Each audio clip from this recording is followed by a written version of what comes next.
S ನಮಸ್ಕಾರ ಸ್ನೇಹಿತರೆ, ತಮ್ಮೆಲ್ಲರೂ ಕೂಡ ಮತ್ತೊಮ್ಮೆ KR ಟೂಲ್ಸ್ಗೆ ಪ್ರೀತಿಯ ಸ್ವಾಗತವನ್ನು ಕೋರ್ತಾ 51,000 ಅತಿಥಿ ಶಿಕ್ಷಕರ ನೇಮಕಾತಿಗೆ ಸಂಬಂಧಪಟ್ಟಂತೆ ಶಿಕ್ಷಣ ಇಲಾಖೆಯಿಂದ ಅಧಿಕೃತವಾಗಿ ಆದೇಶ ಪ್ರಕಟಣೆಗೊಂಡಿದೆ. ಯಾವ ರೀತಿಯಾಗಿ ಹೇಗೆ ಏನು ಯಾವ ರೀತಿಯಲ್ಲಿ ಈ ಒಂದು ಅತಿಥಿ ಶಿಕ್ಷಕರನ್ನು ನೇಮಕಾತಿ ಮಾಡಿಕೊಳ್ತಾರೆ ಅನ್ನೋ ಸಂಬಂಧಪಟ್ಟಂಥ ಸಂಪೂರ್ಣ ಮಾಹಿತಿಯನ್ನು ಈ ಒಂದು ವಿಡಿಯೋದಲ್ಲಿ ನಿಮಗೆ ಕೊಡ್ತಾ ಹೋಗ್ತೀನಿ. ಅದರ ಜೊತೆಯಲ್ಲಿಯೇ PST, GPSTR, HSTR ನೇಮಕಾತಿಗೆ ಸಂಬಂಧಪಟ್ಟಂಥ ಶಿಕ್ಷಕರ ನೇಮಕಾತಿಗೆ ಸಂಬಂಧಪಟ್ಟಂತೆ ಯಾರೆಲ್ಲ ಒಂದಿಷ್ಟು ಆಕಾಂಕ್ಷಿಗಳು ರೆಡಿ ಆಗ್ತಾ ಇದ್ರಿ ಅವರಿಗೆ ಈಗ ಪ್ರಶ್ನೆ ಬರ್ತಾ ಇದೆ. ಹಾಗಾದರೆ 51,000 ಅತಿಥಿ ಶಿಕ್ಷಕರನ್ನ ನೇಮಕಾತಿ ಮಾಡಿಕೊಂಡ್ರೆ ಈ ಒಂದು PST, GPSTR, HSTR ನೇಮಕಾತಿಯ ಕಥೆ ಏನು? ಹಾಗಾದರೆ ಯಾವಾಗ ಕಾಲ್ಫಾರ್ಮ್ ಆಗುತ್ತೆ? ಇವರನ್ನ ನೇಮಕಾತಿ ಮಾಡಿಕೊಂಡು ಅಂದರೆ 51,000 ಅತಿಥಿ ಶಿಕ್ಷಕರನ್ನ ನೇಮಕಾತಿ ಮಾಡಿಕೊಂಡ್ರೆ ಸೊ ಹಾಗಾದರೆ ಈ ಒಂದು ನೇಮಕಾತಿ ಆಗೋದಿಲ್ವಾ ಅನ್ನೋದು ಅನೇಕ ಜನಗಳ ಒಂದಿಷ್ಟು ಪ್ರಶ್ನೆಯಾಗಿದೆ, ಗೊಂದಲ ಆಗಿದೆ. ಅದಕ್ಕೆ ಸಂಬಂಧಪಟ್ಟಂಥ ಸಂಪೂರ್ಣ ಮಾಹಿತಿಯನ್ನು ಈ ಒಂದು ವಿಡಿಯೋದಲ್ಲಿ ಕೂಡ ಕೊಡ್ತಾ ಹೋಗ್ತೀನಿ. ಹಾಗಾಗಿ ವಿಡಿಯೋವನ್ನು ಸ್ಕಿಪ್ ಮಾಡದೆ ಕೊನೆವರೆಗೂ ನೋಡಿ ಅಂತ ಹೇಳ್ತಾ, ಹಾಗೆ ನಮ್ಮ ಚಾನಲನ್ನು ಯಾರಾದರೂ ಕೂಡ ಹೊಸದಾಗಿ ನೋಡ್ತಾ ಇದ್ದಾರೆ ದಯವಿಟ್ಟು ನಮ್ಮ ಚಾನಲನ್ನು ಸಬ್ಸ್ಕ್ರೈಬ್ ಮಾಡ್ಕೊಳ್ಳಿ, ಹಾಗೆ ಪಕ್ಕದಲ್ಲಿ ಕಾಣುವಂಥ ಬೆಲ್ ಐಕನ್ನ ಪ್ರೆಸ್ ಮಾಡಿ ಅಂತ ಹೇಳ್ತಾ, ಹಾಗೆ ನಿಮಗೆಲ್ಲ ಗೊತ್ತಿರೋದೇ KR ಟೂಲ್ಸ್ ಕಡೆಯಿಂದ ಈಗ ಆಲ್ರೆಡಿ ಅನೇಕ ರೀತಿಯಾಗಿ ನಿಮಗೆ GPSTR, HSTR, TET, PST ತರಗತಿಗಳು ಕೂಡ ಪ್ರಾರಂಭವಾಗಿದೆ. ಸೊ ನಿಮಗೆ ಎಲ್ಲ ಕೋರ್ಸ್ಗಳು ಸೇರಿಸಿ GPSTR, HSTR, PST, TET ತರಗತಿಗಳು ಎಲ್ಲವೂ ಕೂಡ ಸೇರಿಸಿ 1 ಇಯರ್ಗೆ ಕೇವಲ 3,000 ರೂಪಾಯಿ ಇರುತ್ತೆ, 6 ತಿಂಗಳಿಗೆ ಕೇವಲ 2,000 ರೂಪಾಯಿ ಇರುತ್ತೆ. ಓನ್ಲಿ TET ಅಥವಾ PST ಬೇಕು ಅಂದರೆ ಕೇವಲ 999 ರೂಪಾಯಿ ಇರುತ್ತೆ. ಹೆಚ್ಚಿನ ಮಾಹಿತಿಗೆ ಕೆಳಭಾಗದಲ್ಲಿ ಕಾಣುವಂಥ ನಂಬರನ್ನು ಸಂಪರ್ಕಿಸಿ ಅಥವಾ ನೇರವಾಗಿ ನೀವು ಪ್ಲೇಸ್ಟೋರ್ಗೆ ಹೋಗ್ಬಿಟ್ಟು KR ಟ್ಯೂಟೋರಿಯಲ್ ಆ್ಯಪ್ನ ಡೌನ್ಲೋಡ್ ಮಾಡಿಕೊಂಡು ಅಲ್ಲೇ ನಮ್ಮ ಡೆಮೋ ಕ್ಲಾಸ್ಗಳು ಇರ್ತವೆ, ಡೆಮೋ ಕ್ಲಾಸನ್ನು ನೋಡಿಕೊಂಡು ನೀವು ತರಗತಿಗಳಿಗೆ ಜಾಯಿನ್ ಆಗ್ಬೋದು ಅಂತ ಹೇಳ್ತಾ, ಅಥವಾ ಹೆಚ್ಚಿನ ಮಾಹಿತಿಗೆ ಮತ್ತೊಮ್ಮೆ ಹೇಳ್ತೀನಿ ಈ ನಂಬರನ್ನು ಸಂಪರ್ಕಿಸಿ ಅಂತ ಹೇಳ್ತಾ. ಸೊ ಈಗ ವಿಚಾರಕ್ಕೆ ಹೋಗೋಣ. ಈಗ ತಮಗೆಲ್ಲ ಗೊತ್ತಿರೋ ಹಾಗೆ ಈಗ ಇದಕ್ಕೆ ಸಂಬಂಧಪಟ್ಟಂತ ಆದೇಶ ಹೊರಬಿದ್ದ ಮೇಲೆ ಅಂದರೆ ಅತಿಥಿ ಶಿಕ್ಷಕರ ನೇಮಕಾತಿಗೆ ಸಂಬಂಧಪಟ್ಟಂತೆ ಆದೇಶ ಹೊರಬಿದ್ದ ಮೇಲೆ ಇದು ಆದೇಶ ಪ್ರತಿ. ಸೊ ಈಗ ನಿಮಗೇನು ಇಂದಿನ ಒಂದು ದಿನದಲ್ಲಿ ಅಥವಾ ಈಗ ಈ ಒಂದು ಆಫ್ಟರ್ನೂನ್ ಬಂದಂಥ ಒಂದು ಮಾಹಿತಿ ಪ್ರಕಾರವಾಗಿ ಅತಿಥಿ ಶಿಕ್ಷಕರ ನೇಮಕಾತಿಗೆ ಸಂಬಂಧಪಟ್ಟಂತ ಒಂದು ಆದೇಶ ಬಿತ್ತು. ಸೊ ಕರ್ನಾಟಕ ಸರ್ಕಾರದ ನಡಾವಳಿಗಳಿಗೆ ಸಂಬಂಧಪಟ್ಟಂತೆ ಏನು 2024-25ನೇ ಸಾಲಿಗೆ ಸಂಬಂಧಪಟ್ಟಂತೆ 35,000 ಅತಿಥಿ ಶಿಕ್ಷಕರ ನೇಮಕಾತಿಗೆ ಸಂಬಂಧಪಟ್ಟಂತೆ ಒಂದು ಆದೇಶ ಆಗಿತ್ತು. ಅದಕ್ಕನುಗುಣವಾಗಿ ಮತ್ತಷ್ಟು ಶಿಕ್ಷಕರು ಬೇಕಾಗುತ್ತಾರೆ ಅನ್ನೋ ನಿಟ್ಟಿನಲ್ಲಿ ಸೊ ಈಗೇನಾಗಿದೆ ಅಂದರೆ ಕಂಪ್ಲೀಟ್ಲಿ ಒಟ್ಟಾರೆಯಾಗಿ ಏನು ಮಾಡಿದೆ ಅಂದರೆ 51,000 ಶಿಕ್ಷಕರ ನೇಮಕಾತಿಗೆ ಸಂಬಂಧಪಟ್ಟಂತೆ ಆದೇಶನ ಹೊರಪಡಿಸಿದ್ದಾರೆ. ಸೊ ಎಲ್ಲಿ ಅನ್ನೋದಾದ್ರೆ ನೋಡಿ, ಪ್ರಾಥಮಿಕ ಶಾಲೆಯಲ್ಲಿ ಅಂದರೆ ಪ್ರಾಥಮಿಕ ಶಾಲೆ ಅಂದ್ರೆ ಏನಾಗ್ತಾ ಹೋಗುತ್ತೆ 1 to 7th ಇರ್ಬೋದು ಅಥವಾ 8th ಇರ್ಬೋದು. ಸೊ ಈ ಒಂದು ಶಾಲೆಗಳಿಗೆ ಸಂಬಂಧಪಟ್ಟಂತೆ ಸೊ ಆ ಒಂದು ಏನು 40,000 ಶಿಕ್ಷಕರ ನೇಮಕಾತಿ ಇದೆ. ಸೊ ಇಲ್ಲಿ ಅತಿಥಿ ಶಿಕ್ಷಕರನ್ನ ನೇಮಕಾತಿ ಮಾಡ್ಕೊಂತ ಹೋಗ್ತಾರೆ 1 to 7th ಮತ್ತು 8th. ಜೊತೆಗೆ ಮತ್ತೊಂದು ನೀವು ಇಲ್ಲಿ ಗಮನವನ್ನು ಕೊಡಬೇಕು, ಈ ಬಾರಿ ಅನೇಕ ಒಂದು ಶಾಲೆಗಳಲ್ಲಿ LKG ಮತ್ತು UKGಗೆ ಸಂಬಂಧಪಟ್ಟಂತೆ ಇವೆರಡನ್ನೂ ಕೂಡ ಅನೇಕ ಶಾಲೆಯಲ್ಲಿ ಏನ್ ಮಾಡಿದ್ದಾರೆ ಅಂದ್ರೆ ಈ ಒಂದು ವರ್ಷದಿಂದ ಏನಾಗಿದೆ ಪ್ರಾರಂಭ ಮಾಡ್ತಾ ಇದ್ದಾರೆ. ಸೊ ಹಾಗಾಗಿ ಈ ನಿಟ್ಟಿನಲ್ಲೂ ಕೂಡ LKG ಮತ್ತು UKG ಎಲ್ಲಿ ಪ್ರಾರಂಭ ಮಾಡ್ತಾರೆ ಆ ಒಂದು PSTಗೆ ಸಂಬಂಧಪಟ್ಟಂತೆ ಆ ಒಂದು ಅತಿಥಿ ಶಿಕ್ಷಕರನ್ನು ಕೂಡ ನೇಮಕಾತಿ ಮಾಡ್ಕೊಂತ ಹೋಗ್ತಾರೆ. ಅಂದ್ರೆ ಇಟ್ ಮೀನ್ಸ್ ಅತಿಥಿ ಶಿಕ್ಷಕರು LKG ಇಂದ ಹಿಡ್ಕೊಂಡು ಆ ಒಂದು ಶಾಲೆಯ ಒಂದು LKG ಇಂದ ಹಿಡ್ಕೊಂಡು ಅಪ್ ಟು 8th ವರೆಗೂ ಕೂಡ ಅತಿಥಿ ಶಿಕ್ಷಕರು ನೇಮಕಾತಿ ಆಗ್ತಾ ಹೋಗ್ತಾರೆ. ಅದರ ಜೊತೆಯಲ್ಲಿ ಕೆಲವೊಂದು ಶಾಲೆಗಳಲ್ಲಿ ತಮಗೆಲ್ಲ ಗೊತ್ತಿದೆ ಪ್ರೌಢ ಶಾಲೆಗಳಲ್ಲಿ ಸೊ ಅಲ್ಲಿ ಕೂಡ ಏನಾಗುತ್ತೆ ಕೆಲವೊಂದು ಕಡೆ 9th to 10th ಇರುತ್ತೆ ಅಥವಾ 8th to 10th ಇರುತ್ತೆ. ಸೊ ಈ ನಿಟ್ಟಿನಲ್ಲಿ ಇಲ್ಲೂ ಕೂಡ ಅಂದ್ರೆ ಪ್ರೌಢ ಶಾಲೆಯಲ್ಲೂ ಕೂಡ ಏನ್ ಮಾಡ್ತಾ ಹೋಗ್ತಾರೆ ಸುಮಾರು 11,000 ಅತಿಥಿ ಶಿಕ್ಷಕರನ್ನ ನೇಮಕಾತಿ ಮಾಡ್ಕೊಂತ ಹೋಗ್ತಾರೆ. ಸೊ ಇದಕ್ಕೆ ಅನುಗುಣವಾಗಿ ನಿಮ್ಮ ನೋಡಿ ಯಾವ ರೀತಿಯಾಗಿ ನೇಮಕಾತಿ ಪ್ರಕ್ರಿಯೆ ನಡೀತಂದ್ರೆ ಸೊ ಎಲ್ಲಿ ವೇಕೆನ್ಸಿ ಇರುತ್ತೆ ನಿಮ್ಮ ಒಂದು ಶಾಲೆಯ ವ್ಯಾಪ್ತಿ ಅಥವಾ ನಿಮಗೆ ಯಾವ ಒಂದು BO ಶಾಲೆಯ ವ್ಯಾಪ್ತಿ ಬರುತ್ತೆ ಸೊ ಆ ಒಂದು ವ್ಯಾಪ್ತಿಯಲ್ಲಿ ತಾವೇನ್ ಮಾಡ್ಬೇಕಂದ್ರೆ ಯಾವ ಶಾಲೆಯಲ್ಲಿ ಈ ಒಂದು ಶಿಕ್ಷಕರ ಅಂದ್ರೆ ಮೀನ್ಸ್ ಅತಿಥಿ ಶಿಕ್ಷಕರ ನೇಮಕಾತಿಗೆ ಸಂಬಂಧಪಟ್ಟಂತೆ ವೇಕೆಂಟ್ ಇದೆ ಸೊ ಅಲ್ಲಿ ನೀವು ಮಾಹಿತಿನ ಪಡ್ಕೊಬೇಕಾಗುತ್ತೆ.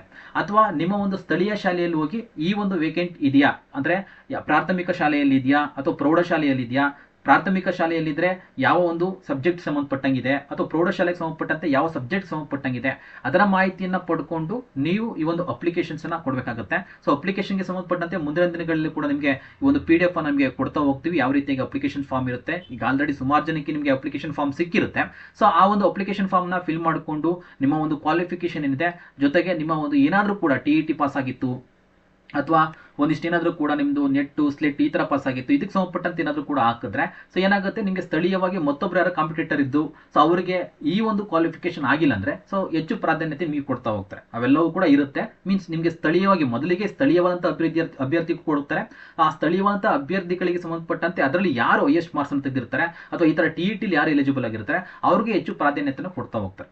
ಓಕೆನಾ. ಸೊ ಆ ನಿಟ್ಟಿನಲ್ಲಿ ಮತ್ತಷ್ಟು ಸುತ್ತೋಲೆಗಳು ಬರಬಹುದು. ಸೊ ಈಗ ನಿಮಗೆ ಗೊತ್ತಾಗಿದೆ, ಒಂದು ಪ್ರಾಥಮಿಕ ಶಾಲೆಗಳಲ್ಲಿ ಅಂದ್ರೆ LKG UKG ಈಗ ಅನೇಕ ಶಾಲೆಗಳಲ್ಲಿ ಪ್ರಾರಂಭ ಆಗಿರೋದ್ರಿಂದ, ಸೊ ಹೊಸದಾಗಿ ಪ್ರಾರಂಭ ಆಗಿರೋದ್ರಿಂದ ಆ ಒಂದು ನಿಟ್ಟಿನಲ್ಲೂ ಕೂಡ ಈ ಒಂದು ಪ್ರಾಥಮಿಕ ಶಾಲೆಗಳಲ್ಲಿ ಅತಿ ಹೆಚ್ಚು ಅತಿಥಿ ಶಿಕ್ಷಕರು ಬೇಕಾಗ್ತಾರೆ. ಆ ನಿಟ್ಟಿನಲ್ಲಿ 40,000 ಶಿಕ್ಷಕರನ್ನ ತಗೊಂತಾ ಇದ್ದಾರೆ ಅತಿಥಿ ಶಿಕ್ಷಕರಾಗಿ. ಅದೇ ರೀತಿಯಾಗಿ ಪ್ರೌಢಶಾಲೆಯಲ್ಲೂ ಕೂಡ ಏನ್ ಮಾಡ್ತಿದ್ದಾರೆ ಅಂದ್ರೆ ಈ ಒಂದು 11,000 ಶಿಕ್ಷಕರನ್ನ ಒಟ್ಟಾರೆಯಾಗಿ 51,000 ಶಿಕ್ಷಕರನ್ನ ನೇಮಕಾತಿ ಮಾಡ್ಕೊಳ್ತಾ ಇದ್ದಾರೆ. ಸೊ ಒಂದ್ ನೆನ್ಪಿಡ್ಕೊಬೇಕು, ಈ ಒಂದು ನೇಮಕಾತಿ ಕೇವಲ ತಾತ್ಕಾಲಿಕವಾಗಿರುತ್ತದೆ. ಓಕೆನಾ.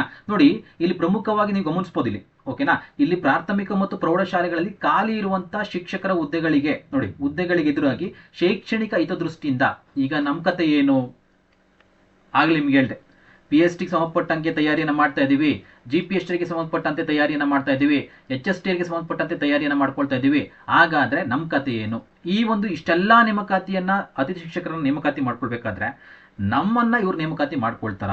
ನಾವು ಇಷ್ಟು ವರ್ಷಗಳಿಂದ ತಯಾರಿಯನ್ನು ನಡೆಸ್ತಾ ಇದ್ದೀವಿ, ಅತಿಥಿ ಶಿಕ್ಷಕರನ್ನ ನೇಮಕಾತಿ ಮಾಡ್ಕೊಂಡ್ಬಿಟ್ಟು ನಮ್ಮನ್ನು ಇಗ್ನೋರ್ ಮಾಡ್ತಾರ ಅಥವಾ ಕಾಲ್ಫಾರ್ಮ್ ಆಗದೇ ಇಲ್ವಾ ಅನ್ನೋದು ಪ್ರಶ್ನೆ ಆಗಿದೆ.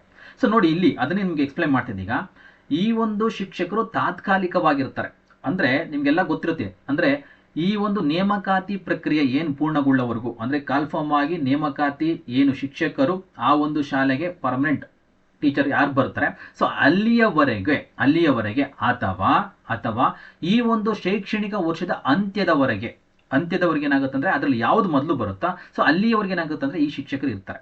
ಸೊ ನಾವು ಈ ಅತಿಥಿ ಶಿಕ್ಷಕರನ್ನ ನೇಮಕಾತಿ ಮಾಡ್ಕೊಳ್ತಾರೆ, ಸೊ ಇದೇ ರೀತಿಯಾಗಿ ಮುಂದುವರಿತಾ ಹೋಗುತ್ತೆ? ಇಲ್ಲ. ಏಕೆಂದ್ರೆ ಈಗ ಆಲ್ರೆಡಿ ತಮಗೆಲ್ಲ ಗೊತ್ತಿದೆ, ಆರ್ಥಿಕ ಇಲಾಖೆಯಿಂದ ಸುಮಾರು ನಿಮಗೆ 5,000ಕ್ಕಿಂತ ಹೆಚ್ಚು ಆರ್ಥಿಕ ಇಲಾಖೆಯಿಂದ ನೇಮಕಾತಿ ಮಾಡ್ಕೊಬೇಕು ಕಲ್ಯಾಣ ಕರ್ನಾಟಕದಲ್ಲೂ ಕೂಡ, ಜೊತೆಗೆ ಈ ಒಂದು ಭಾಗದಲ್ಲೂ ಕೂಡ, ಅಂದ್ರೆ HK ನಾನ್ HK ಬೋತ್ ಸೈಡ್ ಅಲ್ಲೂ ಕೂಡ ನೇಮಕಾತಿ ಆಗಬೇಕು ಅನ್ನೋ ದೃಷ್ಟಿಯಲ್ಲಿ ಸೊ ಶಿಕ್ಷಣ ಇಲಾಖೆ ಮುಂದಾಗ್ತಿದೆ. ಸೊ ಯಾಕೆ ವೇಟ್ ಮಾಡ್ತಾರೆ ತಮಗೆಲ್ಲ ಗೊತ್ತೇ ಇದೆ, ಈ ಒಂದು ಒಳ ಮೀಸಲಾತಿ.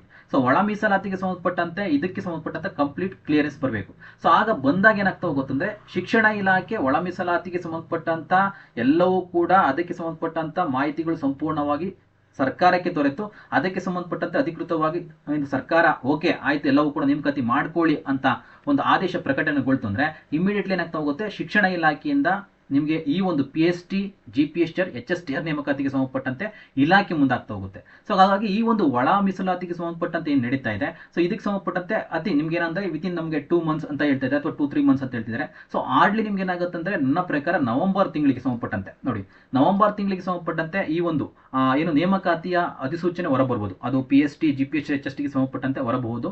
ಇದು ಟೆಂಟೇಟಿವ್ ಅಂದ್ರೆ ಮೀನ್ಸ್ ನಮ್ಮ ಒಂದು ವೈಯಕ್ತಿಕವಾಗಿ ಇರುವಂತಹ ಒಂದು ಏನು ಲೈಕ್ ನಾವು ಯೋಚನೆ ಮಾಡಿ ಎಲ್ಲ ರೀತಿಯಲ್ಲಿ ಯೋಚನೆ ಮಾಡಿ ಒಳ ಮೀಸಲಾತಿ ಆಗಿರಲಿ ಅಥವಾ ಮತ್ತೊಂದು ನಡೀತಿರೋಂಥ ಶಿಕ್ಷಣ ಇಲಾಖೆಯಲ್ಲಿ ನಡೀತಿರೋಂಥ ಅನೇಕ ರೀತಿಯಂಥ ಒಂದಿಷ್ಟು ಚಟುವಟಿಕೆಗಳಾಗಿರಲಿ ಎಲ್ಲವೂ ನೋಡೋದ್ರೆ ಸೊ ಇದು ವೈಯಕ್ತಿಕ ಒಪಿನಿಯನ್ ಆಗಿರುತ್ತೆ. ನವೆಂಬರ್ಗೆ ನಿಮಗೆ ಮೇ ಬಿ ನವೆಂಬರ್ಗೆ ಸಂಬಂಧಪಟ್ಟಂತೆ ಒಂದಿಷ್ಟು ಕಾಲ್ಫಾರ್ಮ್ ಆಗುವಂಥ ಸಾಧ್ಯತೆ ಇದೆ. ಸೊ ಆ ನಿಟ್ಟಿನಲ್ಲಿ ಈ ಒಂದು ಕಾಲ್ಫಾರ್ಮ್ ಆದರೂ ಕೂಡ ನಿಮಗೆ ಅತಿಥಿ ಶಿಕ್ಷಕರಿಗೆ ಸಂಬಂಧಪಟ್ಟಂತೆ ಅಪ್ ಟು ನಿಮಗೆ ಈ ಒಂದು ಅಕಾಡೆಮಿಕ್ ಇಯರ್ ವರೆಗೂ ಹೋಗುತ್ತೆ. ಯಾಕೆಂದ್ರೆ ಕಾಲ್ಫಾರ್ಮ್ ಆದ ತಕ್ಷಣ ನಿಮಗೆ ವಿತಿನ್ 1 ಮಂತ್ ಅಲ್ಲಿ ಅಥವಾ 2 ಮಂತ್ ಅಲ್ಲಿ ಇವರ ರಿಕ್ರೂಟ್ಮೆಂಟ್ ಕಂಪ್ಲೀಟ್ ಆಗಲ್ಲ. ಸೊ ಅದಕ್ಕೆ ಆಡ್ಲಿ ಏನಾಗುತ್ತೆ 8 to 10 ಮಂತ್ಸ್ ಬೇಕಾಗುತ್ತೆ. ಸೊ ಆ ನಿಟ್ಟಿನಲ್ಲಿ ಅತಿಥಿ ಶಿಕ್ಷಕರಿಗೆ ಸಂಬಂಧಪಟ್ಟಂತೆ ಈಗ ನಿಮಗೆ ಹೋಯ್ತು ಅಂದ್ರೆ ಮೀನ್ಸ್ ನೀವು ಜಾಯಿನ್ ಆದ್ರೆ ಅಂದ್ರೆ ಅಪ್ ಟು ನಿಮ್ಗೆ ಏನಾಗುತ್ತೆ ಈ ಒಂದು ಅಕಾಡೆಮಿಕ್ ಇಯರ್ ಕಂಪ್ಲೀಟ್ಲಿ ಇರ್ತೀರ. ಯಾಕೆಂದ್ರೆ ಅಲ್ಲಿವರೆಗೂ ಕೂಡ ಈ ಒಂದು ನೇಮಕಾತಿಗೆ ಸಂಬಂಧಪಟ್ಟಂತೆ ಆ ಒಂದು ಪ್ರೊಸೆಸ್ ಅಲ್ಲಿ ತಗೊಳುತ್ತೆ. ಓಕೆನಾ, ನಿಮಗೆಲ್ಲ ಆ ಒಂದು ಕಾಲ್ಫಾರ್ಮ್ ಆಗಿ ಎಕ್ಸಾಮ್ ರಿಸಲ್ಟ್ ಬಂದು ಓಕೆನಾ ಅಪಾಯಿಂಟ್ ಲೆಟರ್ ಕೊಡೋ ವರ್ಷಕ್ಕೆ ಒಂದು ಅಕಾಡೆಮಿಕ್ ಇಯರ್ ಆಗುತ್ತೆ. ಸೊ ಆ ನಿಟ್ಟಿನಲ್ಲಿ ಈ ಒಂದು ವರ್ಷಕ್ಕೆ ಸಂಬಂಧಪಟ್ಟಂತೆ ಈ ಒಂದು 51 ಶಿಕ್ಷಕರು ಅತಿಥಿ ಶಿಕ್ಷಕರು ಏನಿದ್ದಾರೆ ಸೊ ಕಂಪ್ಲೀಟ್ಲಿ ಅವ್ರ ಶಾಲೆಯಲ್ಲಿ ಕರ್ತವ್ಯ ನಿರ್ವಹಿಸುವಂಥದ್ದು ಆಗುತ್ತೆ. ಸೊ ಅದನ್ನು ಹೊರತುಪಡಿಸಿದ್ರೆ ಇದಕ್ಕೆ ಹೇಳಿದಲ್ಲ ಈಗ ನವೆಂಬರ್ಗೆ ಸಂಬಂಧಪಟ್ಟಂತೆ ಇದನ್ನ ವೈಯಕ್ತಿಕ ಅಭಿಪ್ರಾಯ. ಸೊ ನವೆಂಬರ್ಗೆ ಸಂಬಂಧಪಟ್ಟಂತೆ ಮೇ ಬಿ ನಿಮಗೆ ಕಾಲ್ಫಾರ್ಮ್ ಆಗುವಂಥ ಎಲ್ಲ ಒಂದು ಚಾನ್ಸಸ್ ಇದೆ. ಓಕೆನಾ, ಆದಷ್ಟು ಬೇಗ ನಿಮ್ಗೆ ಏನಾಗುತ್ತೆ ಅಂದ್ರೆ ಈ ಒಂದು ಒಳ ಮೀಸಲಾತಿಗೆ ಸಂಬಂಧಪಟ್ಟಂತೆ ಏನಾದರೂ ಕೂಡ ಬೇಗ ಆಯ್ತು ಅಂದ್ರೆ ಇನ್ನ ಬೇಗ ಆಗ್ಬೋದು, ವಿತಿನ್ ನವೆಂಬರ್ ಆಗ್ಬೋದು. ಸೊ ಈ ಒಳ ಮೀಸಲಾತಿಗೆ ಸಂಬಂಧಪಟ್ಟಂತೆ ಸ್ವಲ್ಪ ಏನಾದರೂ ಕೂಡ ಇನ್ನ ಎಕ್ಸ್ಟೆಂಡ್ ಆಗ್ತಿದೆ ಡೇಟು ಅಥವಾ ಅದಕ್ಕೆ ಸಂಬಂಧಪಟ್ಟಂತೆ ಸಮಯ ಬೇಕು ಅಂದ್ರೆ ಸೊ ಏನಾಗುತ್ತೆ ನವೆಂಬರ್ ಅದು ಆಸುಪಾಸಿನಲ್ಲಿ ನಿಮ್ಗೆ ಆಗುವಂಥ ಚಾನ್ಸಸ್ ಇರುತ್ತೆ. ಸೊ ಆ ದೃಷ್ಟಿಯಲ್ಲಿ ಯಾರೆಲ್ಲ ತಯಾರಿಯನ್ನು ನಡೆಸ್ತಾ ಇದ್ದೀರಾ ಸೊ ನೀವು ಸ್ಟೆಪ್ ಬ್ಯಾಕ್ ಹಾಕೋದು ಬೇಡ. ಸೊ ನಿಮ್ಗೆ ಸಾಧ್ಯವಾದ್ರೆ ಅತಿಥಿ ಶಿಕ್ಷಕರಿಗೆ ಸಂಬಂಧಪಟ್ಟಂತೆ ಒಂದು ಚಾನ್ಸ್ ಸಿಕ್ಕಿದ್ರೆ ಅಪ್ಲಿಕೇಶನ್ಸ್ ಹಾಕಿ ಅದರ ಜೊತೆಯಲ್ಲಿ ಓದ್ಕೊಂತ ಹೋಗಿ. ಯಾಕೆಂದ್ರೆ ನಿಮ್ಗೆ ಏನಾಗುತ್ತೆ ಅಂದ್ರೆ ಸೊ ಈಗ ಬರೇ ನಮ್ಗೆ ಏನಾಗುತ್ತೆ ಕೆಲವೊಮ್ಮೆ ಫ್ಯಾಮಿಲಿ ಬ್ಯಾಕ್ ಗ್ರೌಂಡ್ ಕೂಡ ನೋಡ್ಬೇಕಾಗುತ್ತೆ. ಆ ತರ ಏನಾದ್ರು ಕೂಡ ಫ್ಯಾಮಿಲಿ ಬ್ಯಾಕ್ ಗ್ರೌಂಡ್ ಇಲ್ಲಪ್ಪ ಚೆನ್ನಾಗಿದೆ ನಮ್ಗೆ ಅಂದ್ರೆ ಆರಾಮಾಗಿ ಕೂತ್ಕೊಂಡು ಮನೇಲಿ ಓದ್ಕೊಳ್ಳಿ. ಕೆಲವೊಮ್ಮೆ ಏನಾಗುತ್ತೆ ಅಂದ್ರೆ ಫ್ಯಾಮಿಲಿ ಬ್ಯಾಕ್ ಗ್ರೌಂಡ್ ಸಂಬಂಧಪಟ್ಟಂಗೆ ನಾವು ದುಡಿಬೇಕು, ಸ್ವಲ್ಪ ನಾವು ಆಧಾರವಾಗಿದ್ದೀವಿ ಮನೆಗೆ, ಸೊ ಆ ಒಂದು ನಿಟ್ಟಿನಲ್ಲಿ ಇತ್ತು ಅಂದ್ರೆ ಸೊ ನೀವು ಬೆಟರ್ ನೀವು ಹೋಗಿ ಅತಿಥಿ ಶಿಕ್ಷಕರಿಗೆ ಸಂಬಂಧಪಟ್ಟಂತೆ ಯಾರೆಲ್ಲ ಒಂದಿಷ್ಟು ಹೋಗ್ಬೇಕು ಅಂತ ಆಸೆ ಇದೆ ಅದರ ಜೊತೆಯಲ್ಲಿ ಓದ್ಕೊಳ್ಳೋದು ಕೂಡ ನಿಮ್ಗೆ ಆಗ್ತಾ ಹೋಗುತ್ತೆ. ಯಾಕೆಂದ್ರೆ ಅದೇ ತರಗತಿಗಳಿಗೆ ನಿಮ್ಗೆ ಸಂಬಂಧಪಟ್ಟಂತೆ ಪಾಠ ಬೋಧನೆಯನ್ನ ಮಾಡ್ತಾ ಇರ್ತೀರಾ. ಸೊ ಅದರಿಂದ ನಾಲೆಡ್ಜ್ ನಿಮಗೆ ಗೇನ್ ಆಗುತ್ತೆ. ಜೊತೆಗೆ ಅಲ್ಲೂ ಕೂಡ ಫ್ರೀ ಟೈಮ್ ಸಿಗ್ತಾ ಇದ್ದಾಗ ಅಥವಾ ಮನೆಯಲ್ಲಿ ಬಂದಾಗ ನಿಮಗೆ ಟೈಮ್ಗಳು ಸಿಗ್ತಾ ಇರುತ್ತೆ, ಅದನ್ನು ಮ್ಯಾನೇಜ್ ಮಾಡಿಕೊಂಡು ನೀವು ಮತ್ತಷ್ಟು ನಿಮ್ಮ ಒಂದು ಓದುವಿನ ಕಡೆಗೆ ಒಂದಿಷ್ಟು ಫೋಕಸನ್ನು ಮಾಡ್ಬೋದು. ಸೊ ಆ ನಿಟ್ಟಿನಲ್ಲಿ ನಿಮಗೆ ನೆಗೆಟಿವ್ ಬೇಡ, ನಿಮಗೆ ಕಾಲ್ಫಾರ್ಮ್ ಆಗಲ್ಲ ಅನ್ನೋ ನೆಗೆಟಿವ್ ಬೇಡ. 100% ಕಾಲ್ಫಾರ್ಮ್ ಆಗುತ್ತೆ. ಇದಕ್ಕೆ ಸಂಬಂಧಪಟ್ಟಂತೆ ಏನು ತಾತ್ಕಾಲಿಕವಾಗಿ ಅತಿಥಿ ಅಂದ್ರೆ ಶಿಕ್ಷಕರು ಬೇಕೇ ಬೇಕಾಗುತ್ತೆ, ಪರ್ಮನೆಂಟ್ ಟೀಚರ್ಸ್ ಬೇಕೇ ಬೇಕಾಗುತ್ತೆ, ಅದ್ರಲ್ಲಿ ನೋ ಡೌಟ್. ಸೊ ಕಾಲ್ಫಾರ್ಮ್ ಆಗುತ್ತೆ, ದಯವಿಟ್ಟು ನಿಮಗೆ ಹಿಂಜರಿಕೆ ಬೇಡ.